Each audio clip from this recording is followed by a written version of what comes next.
Daniel Park stepped out of his black Tesla onto the familiar streets of Millbrook, a small town that seemed frozen in time. 10 years had transformed him from a struggling college graduate into the CEO of one of Silicon Valley's most successful tech companies. But this place remained unchanged. The same coffee shop, the same bookstore, the same tree-lined streets that had once felt like a prison to his ambitious young heart. His designer suit felt out of place among the casual atmosphere of his hometown. At 32, Daniel had everything he'd dreamed of: wealth, power, recognition. Yet standing here, he felt an unexpected emptiness that all his success couldn't fill. The town council had invited him back to speak at the annual business summit, hoping his success story would inspire local entrepreneurs. But Daniel had a more personal reason for accepting. After a decade of running from his past, he was finally ready to face what he'd left behind. His phone buzzed with messages from his assistant in San Francisco, but Daniel ignored them. For the first time in years, business could wait. He walked slowly down Main Street, memories flooding back with each familiar storefront. The old library where he'd spent countless hours studying, the park where he'd made plans for a future that seemed impossible then. And there, across the street, was Chen's family medical practice, the clinic where Dr. Sarah Chen had taken over from her retiring father. Daniel's steps slowed as he approached the building. Through the large windows, he could see the waiting room filled with families, children playing quietly while their parents filled out forms. The sight stirred something in his chest, a longing he'd buried beneath years of corporate achievements. He'd heard through mutual friends that Sarah had become a pediatric doctor, that she'd never married, that she'd built a respected practice serving the community they'd both grown up in. Part of him had hoped she'd moved on, found happiness elsewhere. Another part had secretly hoped she'd waited. As Daniel stood there gathering courage he hadn't needed in boardrooms full of investors, he didn't notice the small figure watching him from the clinic's window. A boy with familiar dark eyes and a face that would soon turn his world upside down. Chapter 2. Unexpected Encounter. The Millbrook Community Center buzzed with anticipation as local business owners gathered for Daniel's keynote speech. He stood at the podium, delivering practiced words about innovation and perseverance. But his mind kept drifting to the medical clinic across town. Success isn't just about reaching your destination, Daniel told the audience. It's about remembering where you came from and who helped you along the way. The irony of his words wasn't lost on him. He'd spent 10 years trying to forget exactly that. After the speech, Daniel mingled with attendees, accepting congratulations and business cards. Mayor Thompson approached with a warm smile. "Daniel, there's someone I'd like you to meet. Dr. Sarah Chen has done incredible work with our children's health initiative." Daniel's heart stopped as he turned to see Sarah approaching. She looked exactly as he remembered, yet completely different.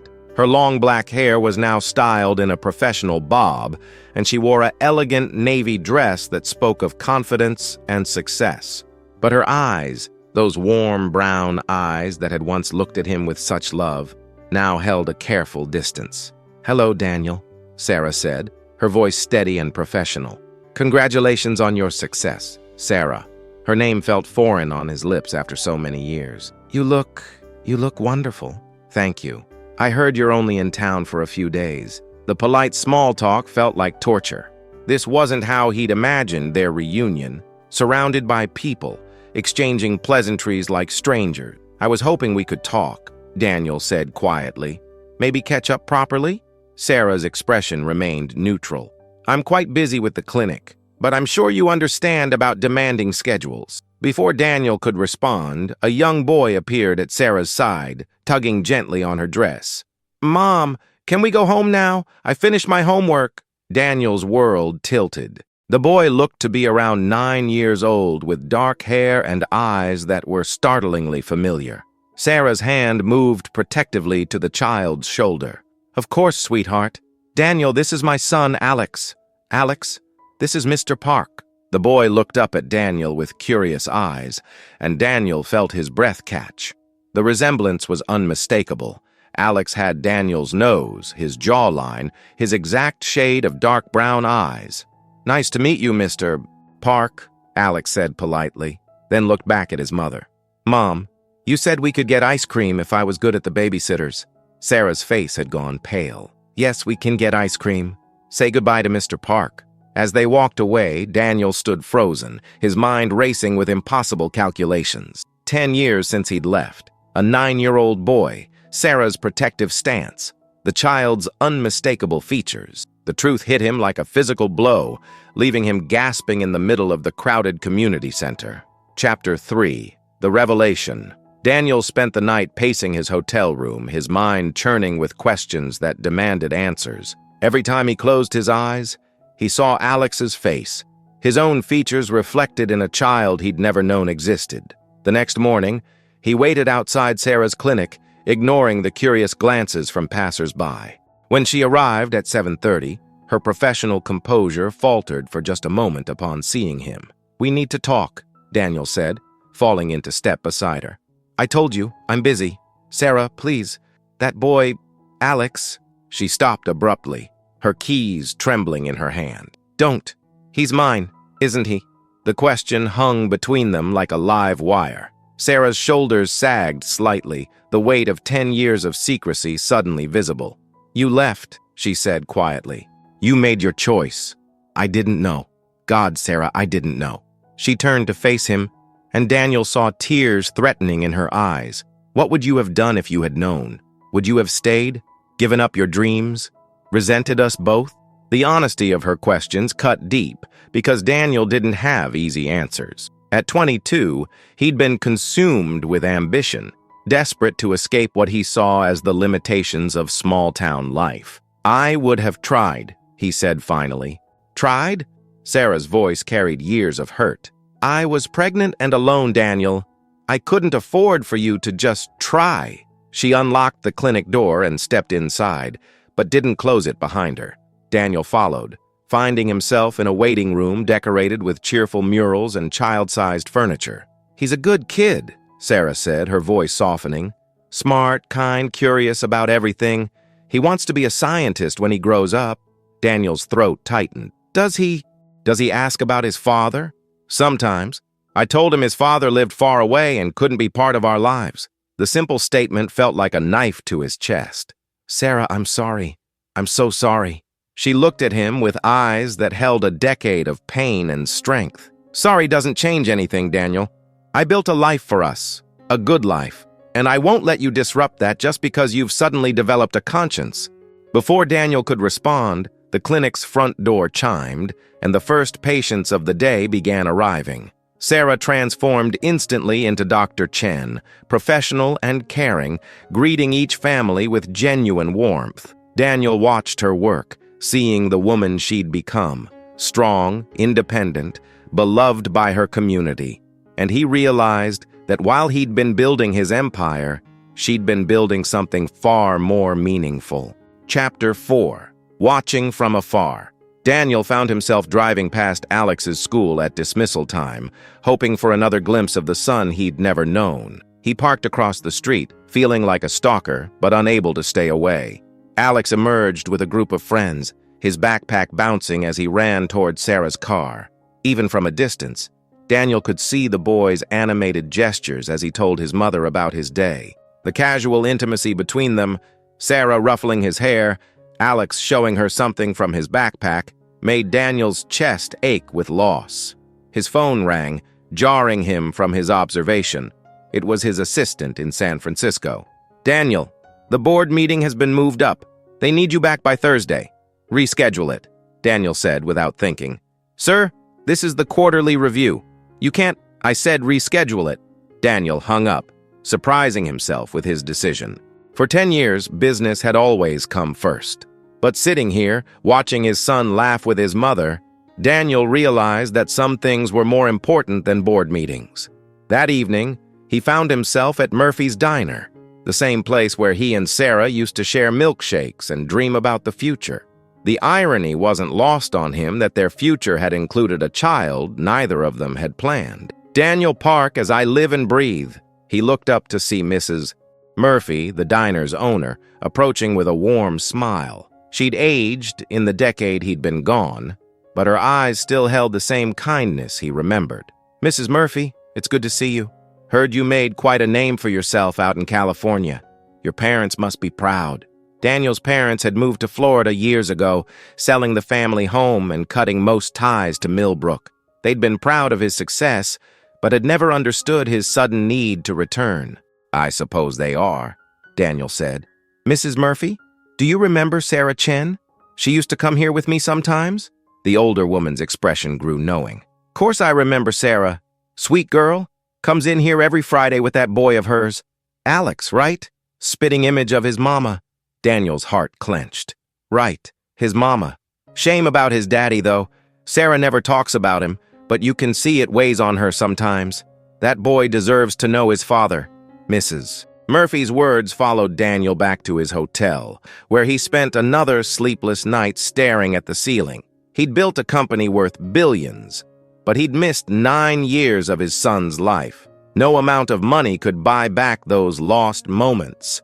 First steps, first words, first days of school. The next morning, Daniel made a decision that would have shocked his business partner. He called his assistant and told her to clear his schedule indefinitely. For the first time in his adult life, Daniel Park was staying put.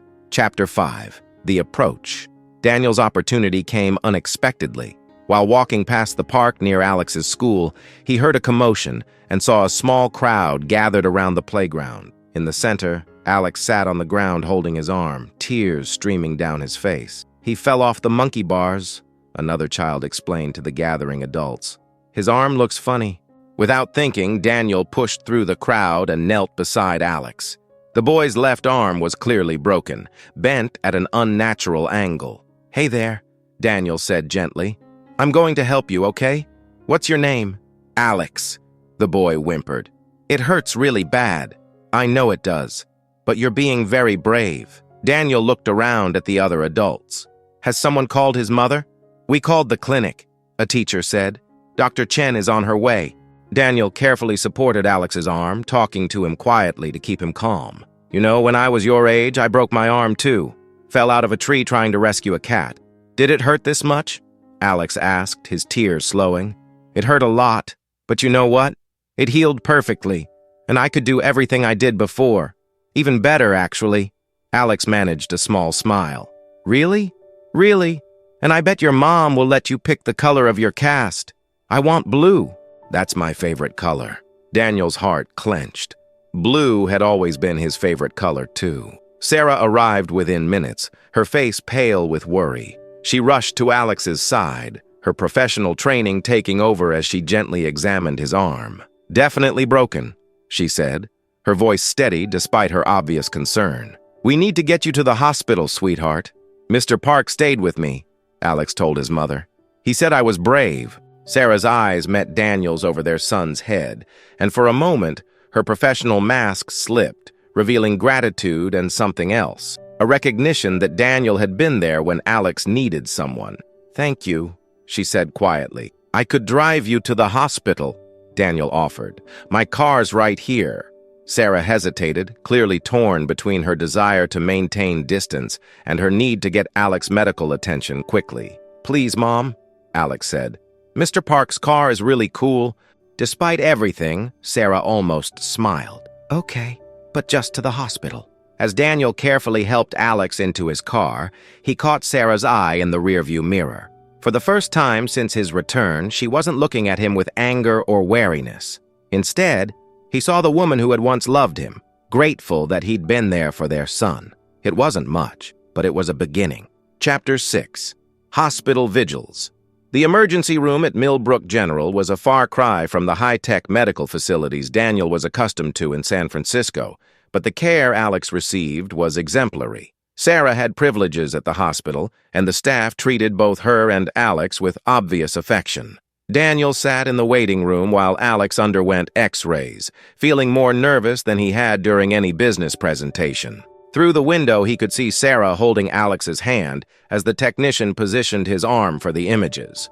Mr. Park? Daniel looked up to see Dr. Martinez, the orthopedic surgeon who would be treating Alex. Dr. Chen asked me to update you. It's a clean break, which is good news. We'll need to set it and put it in a cast, but Alex should heal completely with no complications. Would it be okay if I stayed? Until he's discharged? Dr. Martinez studied Daniel's face with the perceptive eyes of someone who'd seen many family dynamics play out in hospital rooms. Are you family? The question hung in the air. Technically, Daniel had no legal relationship to Alex, but looking through that window at his son, he felt the truth in his bones. Yes, Daniel said quietly. I'm his father. Dr. Martinez nodded as if this explained everything. Then of course you can stay. The next few hours passed in a blur of medical procedures and paperwork. Alex was a trooper throughout the casting process, choosing bright blue as he'd promised. When it was over, he proudly showed off his new accessory to anyone who would look. Look, Mr. Park, you can sign it if you want. Daniel felt his throat tighten as he carefully wrote his name on the small cast, right next to Sarah's signature. It was such a simple gesture, but it felt monumentally significant. As they prepared to leave the hospital, Alex yawned widely. The pain medication was making him drowsy. I'll carry him to the car, Daniel offered. Sarah hesitated, then nodded. As Daniel lifted Alex into his arms, the boy's head fell against his shoulder with complete trust. The weight of his son in his arms was overwhelming. This child who shared his DNA, his features, his favorite color, but who was essentially a stranger. Thank you, Alex mumbled sleepily, for staying with me. Always, Daniel whispered, the word escaping before he could stop it. Sarah heard it too, and when their eyes met over Alex's head, Daniel saw something shift in her expression. Not forgiveness, not yet, but perhaps the beginning of understanding that his presence here wasn't just about guilt or obligation. It was about love, a love that had taken 10 years to find its way home. Chapter 7. Tentative Steps. The next morning, Daniel appeared at Sarah's front door with a bag from the local toy store. Sarah answered in her pajamas, her hair mussed from sleep, looking more like the girl he'd once known than the polished doctor she'd become. Daniel, what are you doing here? It's 7 in the morning. I brought Alex some things to help with his recovery, Daniel said, holding up the bag. Books, puzzles, stuff he can do one-handed. Sarah's expression softened slightly. That's thoughtful, but he's still sleeping. I can wait. The simple statement carried weight beyond its words. Sarah studied his face, seeing something there that made her step aside and let him in. Her home was warm and lived in, filled with Alex's artwork and school photos. Daniel found himself studying every picture, trying to piece together the childhood he'd missed. Alex as a toddler with chocolate on his face. Alex missing his front teeth in a school photo. Alex at what looked like a science fair, holding a trophy and grinning proudly. He won first place for his volcano project, Sarah said, noticing Daniel's attention. Spent weeks perfecting the chemical reaction. He likes science, loves it, wants to be an inventor when he grows up, says he's going to create robots that help people. Daniel smiled, remembering his own childhood fascination with technology. Smart kid. He gets that from both sides, Sarah said quietly, then seemed to realize what she'd admitted. They stood in awkward silence until Alex appeared at the top of the stairs, his cast prominent against his pajamas. Mr. Park, you came back. The pure joy in Alex's voice made Daniel's chest tight. I brought you some things to help you feel better. Alex's eyes lit up as Daniel showed him the books and puzzles. Mom, can Mr. Park stay for breakfast? Please? Sarah looked trapped between her protective instincts and her son's obvious happiness. I'm sure Mr. Park has important things to do. Actually, Daniel said carefully, I've cleared my schedule. I'm staying in town for a while. How long is a while? Sarah asked. Daniel met her eyes directly. As long as it takes. Takes for what? To figure out how to be the father Alex deserves. The honesty of his statement seemed to surprise Sarah. She looked at Alex, who was already absorbed in one of the new books, then back at Daniel. He doesn't know, she said quietly. About you being his father. I know, and I won't tell him until you're ready. But Sarah, I want to be part of his life. I want to be part of both your lives. It's not that simple, Daniel. You can't just show up after 10 years and expect everything to fall into place. I know it's not simple, but I'm not going anywhere this time. Alex looked up from his book. Mom, my arm itches inside the cast. Sarah immediately shifted into mother mode, explaining why he couldn't scratch inside the cast and distracting him with breakfast preparations. Daniel watched the easy interaction between them, seeing the deep bond they'd formed in his absence. He had a lot of ground to make up, but for the first time since returning to Millbrook, Daniel felt hopeful. He was finally where he belonged. Chapter 8. Building Bridges. Over the following weeks, Daniel became a regular presence in Alex's life, though always with Sarah's careful supervision. He attended Alex's soccer games, helped with homework, and listened to endless explanations of Alex's latest science experiment. The boy was brilliant, curious, and kind. Everything Daniel could have hoped for in a son. But more than that, Alex was purely himself, untainted by the ambition and ruthlessness that had driven Daniel's own life. "Why don't you live here like other dads?" Alex asked one afternoon as they worked on a model airplane together. Daniel's hands stilled on the tiny pieces. He and Sarah had agreed to let Alex set the pace for their relationship, but the boy's questions were becoming more direct. "Well," Daniel said carefully, "sometimes adults make choices that seem right at the time, but turn out to be complicated later." "Did you make a complicated choice?" "Yes, I did. A very complicated choice." Alex considered this with the seriousness of a child trying to understand adult mysteries. "Are you going to make another complicated choice and leave again?"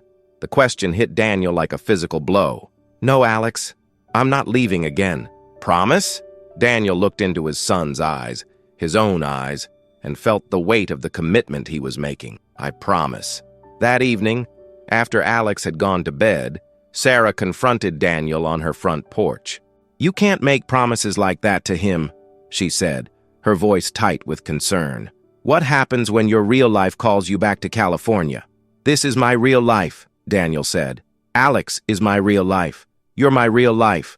"Daniel, you built a billion-dollar company. You can't just abandon it for some fantasy of domestic bliss." "It's not a fantasy, and I'm not abandoning anything. I'm choosing what matters most." Sarah shook her head. "You say that now, but what about in 6 months, a year? When the novelty wears off and you remember why you left in the first place?" "I left because I was young and stupid and thought success meant leaving everything behind. I know better now. Do you? Or are you just feeling guilty?" Daniel stepped closer, his voice intense. "I'm feeling a lot of things, Sarah. Guilt, yes. Regret, absolutely. But also love. I love that boy in there, and I love you. I never stopped loving you." Sarah's composure cracked slightly. "Love isn't enough, Daniel. It wasn't enough 10 years ago, and it's not enough now." "Then what is enough? What do I have to do to prove that I'm here to stay?" Sarah looked at him with eyes full of pain and longing. "I don't know. I honestly don't know." As Daniel drove back to his hotel that night, he realized that winning back Sarah's trust would be harder than any business deal he'd ever negotiated. But unlike his corporate victories, this was a battle he couldn't afford to lose. Chapter 9. The truth comes out. The revelation came unexpectedly, as truth often does. Alex had been staying with Sarah's parents for the weekend, giving Sarah a rare break. Daniel had convinced her to have dinner with him. Just dinner, he'd promised. No pressure. They went to a small Italian restaurant 2 towns over, somewhere they wouldn't be recognized or interrupted. For the first time since his return, they talked like the people they used to be, sharing memories, laughing at old jokes, finding the easy rhythm they'd once shared. "Do you remember our last night together?" Sarah asked suddenly, her whine making her bold. Daniel's fork paused halfway to his mouth. "Of course I remember. You said you loved me. You said you'd call every day, that we'd make it work long distance. I meant it when I said it. I know you did. That's what made it hurt so much when you stopped calling." Daniel set down his fork, the weight of his past choices heavy between them. "I was overwhelmed. The job, the city, the pressure to succeed. I convinced myself you'd be better off without me. That wasn't your choice to make. I know that now." Sarah was quiet for a long moment, then said, "I called you when I found out I was pregnant. I called your office in San Francisco." Daniel's blood ran cold. "What?" "Your assistant said you were in meetings all week, that you'd specifically asked not to be disturbed. She said you were working on something very important and couldn't take personal calls." The memory hit Daniel like a sledgehammer. His first major project, the one that had launched his career. He'd been so focused, so determined to prove himself, that he'd instructed his assistant to hold all personal calls. "Sarah, I never got the message. I swear to you, I never knew you called. I left 3 messages. The last one, I told her I was pregnant. She said she'd make sure you got it. Daniel felt sick. What was her name? The assistant? Jennifer something. She seemed very protective of your time. Jennifer Walsh. Daniel remembered her clearly. Ambitious, efficient, and completely devoted to his success. She'd been promoted within a year and had eventually left to start her own company. She never told me, Daniel said, his voice hollow. Jesus, Sarah. She never told me. Sarah studied his face, seeing the genuine shock and horror there. You really didn't know? I would have come back. If I'd known about Alex, about you being pregnant, I would have dropped everything and come back. For the first time since his return, Sarah's carefully maintained composure completely crumbled. Tears streamed down her face as she processed this revelation. I thought you didn't care, she whispered. I thought you'd chosen your career over us. Daniel reached across the table and took her hands. Never. I could never choose anything over you and Alex. I was an idiot for leaving in the first place, but I would never have abandoned you if I'd known. The truth hung between them, reshaping everything they thought they knew about their past. Daniel had been selfish and ambitious, but he hadn't been the callous abandoner Sarah had believed him to be. And Sarah had been alone and afraid, but not because Daniel had consciously chosen to ignore her. What do we do now? Sarah asked, her voice small. Now we figure out how to move forward, Daniel said. Together. Chapter 10. New Foundations. The weeks following their dinner conversation brought a gradual thaw in Sarah's demeanor toward Daniel. Knowing that he hadn't deliberately ignored her pregnancy changed something fundamental in how she viewed their past and their potential future. Daniel, meanwhile, was restructuring his entire life. He'd moved his primary residence to Millbrook, converting his San Francisco penthouse to a corporate apartment. His company's board was initially resistant to his remote leadership, but Daniel's track record gave him the leverage to make it work. You're really staying, Sarah said one evening as they watched Alex practice soccer. It wasn't a question anymore, but a statement of growing acceptance. I told you I was. I know, but seeing you actually do it, it's different. Daniel had been thinking about this conversation for weeks. Sarah, there's something I need to ask you. She tensed slightly. What? I want to tell Alex the truth about me being his father. Sarah was quiet for a long moment, watching their son run across the field. He's been asking more questions lately, about why you're around so much, why you care about him. What do you tell him? That you're a good friend who cares about our family. Daniel nodded. And what do you want to tell him? Sarah turned to look at him directly. The truth. I think he deserves the truth. That night, after Alex's bath and bedtime story, Sarah and Daniel sat him down in the living room. Alex sensed the seriousness of the moment and sat quietly, his cast-covered arm resting in his lap. Alex, Sarah began gently, you know how you've been asking about your father? The boy nodded solemnly. Well, we have something important to tell you. Daniel, Mr. Park, he's your father. Alex looked between them, processing this information with the careful consideration he applied to his science experiments. You're my dad? He asked Daniel. Yes, Daniel said, his voice thick with emotion. I'm your dad. Why weren't you here before? It was the question Daniel had been dreading and preparing for. Because I made a mistake, Alex. I moved far away before I knew you existed, and by the time I found out about you, a lot of time had passed. But you came back? Yes, I came back, and I'm never leaving again. Alex considered this for another moment, then asked, Can I still call you Mr. Park? Dad feels weird right now. Both Sarah and Daniel laughed, the tension breaking. You can call me whatever feels right to you, Daniel said. Okay, can we still work on the airplane tomorrow? Of course. As Sarah tucked Alex into bed, Daniel heard their son ask, Mom, are you and Dad going to get married like Tommy's parents? Sarah's answer was too quiet for Daniel to hear. But when she came back downstairs, her cheeks were flushed. What did you tell him? Daniel asked. That grown-ups need time to figure things out. And do we need time? Sarah looked at him with eyes that held a decade of hurt, but also hope. Yes, Daniel, we need time. Chapter 11. Healing spring came to Millbrook with a burst of color that seemed to mirror the changes in Daniel's life. Alex had fully embraced having a father, though he still called Daniel Mr. Park more often than Dad. Daniel didn't mind. He was learning that parenthood was about patience and letting relationships develop naturally. Sarah was slower to open her heart, but Daniel could see the walls gradually coming down. They'd started having dinner together as a family twice a week, and Alex had begun staying overnight at Daniel's new house on weekends. The house itself was a far cry from Daniel's sterile San Francisco penthouse.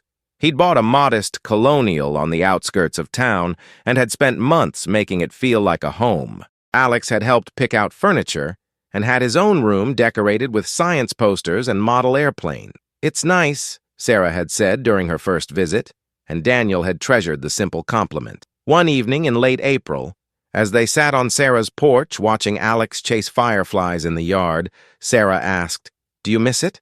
Your old life?" Daniel considered the question seriously. "I miss the adrenaline sometimes, the feeling of closing a big deal or launching a new product. But I don't miss the emptiness." Emptiness? I had everything I thought I wanted, but I was alone. Really, truly alone. I'd forgotten what it felt like to matter to someone, to have someone matter to me. Sarah was quiet for a moment. I was alone too, you know.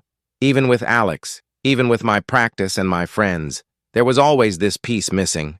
And now? She looked at him with eyes that held less wariness than they had in months. "Now I'm starting to remember what it feels like to not be alone." That night, for the first time since his return, Sarah let Daniel kiss her goodnight. It was soft and tentative, a question more than a statement, but it felt like coming home. "I'm not ready," she whispered against his lips. "I know," Daniel replied. "I'll wait as long as you need." "What if I'm never ready? What if I can't get past what happened?" Daniel cupped her face gently. "Then I'll still be here. As Alex's father, as your friend, as whatever you'll let me be. I'm not going anywhere, Sarah. Not ever again." As Daniel drove home that night, he realized that his definition of success had completely changed. Building a billion-dollar company seemed insignificant compared to earning his son's trust and slowly, carefully, winning back the love of the woman he should never have left behind. The boy, who had once been so eager to escape Millbrook, had finally learned that the most important journeys weren't about how far you could go, but about finding your way back home. Chapter 12. Coming Full Circle. 1 year after Daniel's return to Millbrook, the town was celebrating its annual Founders' Day festival. Alex, now 10 and caste-free, was participating in the science fair with a project about renewable energy that had Daniel bursting with pride. "Ladies and gentlemen," Alex announced to the gathered crowd, "my project shows how we can use solar panels to power small devices. My dad helped me with the electrical components." The casual way Alex said, "my dad," made Daniel's throat tight with emotion. It had taken months, but their relationship had grown into something natural and strong. Sarah stood beside Daniel, their hands intertwined as they watched their son explain his project with infectious enthusiasm. She was wearing a blue sundress that brought out her eyes, and Daniel thought she'd never looked more beautiful. "He's amazing," Daniel murmured. "He gets that from both of us," Sarah replied, echoing her words from a year ago, but without the defensiveness this time. After Alex won second place in his age category, the three of them walked through the festival together, looking like any other family enjoying a perfect spring day. But Daniel knew how precious and hard-won this normalcy was. "Sarah," he said as they sat on a blanket watching Alex play with other children, "I have something to ask you." She turned to him with raised eyebrows. "What?" Daniel reached into his pocket and pulled out a small velvet box. Sarah's eyes widened. "I know we're taking things slow," Daniel said, "and I know you're not ready yet, but I want you to know that when you are ready, if you're ever ready, I'll be here." He opened the box to reveal a simple, elegant diamond ring. "This isn't a proposal. It's a promise. A promise that I'll wait as long as it takes, that I'll prove every day that I'm the man you and Alex deserve." Sarah stared at the ring, tears gathering in her eyes. "Daniel, you don't have to answer now. You don't have to answer ever if you don't want to. Just know that my heart is yours, Sarah. It always has been." Sarah looked across the festival grounds at Alex, who was laughing with his friends, then back at Daniel. "Ask me again in 6 months. Is that a maybe?" "That's a ask me again in 6 months, Sarah said, but she was smiling through her tears. Daniel closed the box and put it back in his pocket. "I can wait 6 months. What if I say no?" Then I'll ask you again in another 6 months. Sarah laughed, the sound light and genuine. You're impossible. I'm persistent. There's a difference. As the sun set over Millbrook, painting the sky in shades of pink and gold, Daniel reflected on the journey that had brought him back here. He'd left this town as a young man, desperate to prove himself to the world. He was returning to it as a man who'd learned that the only approval that mattered was from the people you loved. Alex ran over to them, grass-stained and grinning. Can we get funnel cake, please? Of course, Sarah and Daniel said in unison, then looked at each other and laughed. As they walked toward the food vendors, Alex between them, Daniel felt a peace he'd never experienced in any boardroom or corner office. This was success. Not the numbers in his bank account or the size of his company, but the weight of his son's hand in his, and the woman he loved walking beside him. He'd spent 10 years building an empire, but he'd found his kingdom in a small town, in a second chance, and in the family he'd almost lost forever. Some journeys take you around the world. The most important ones bring you home.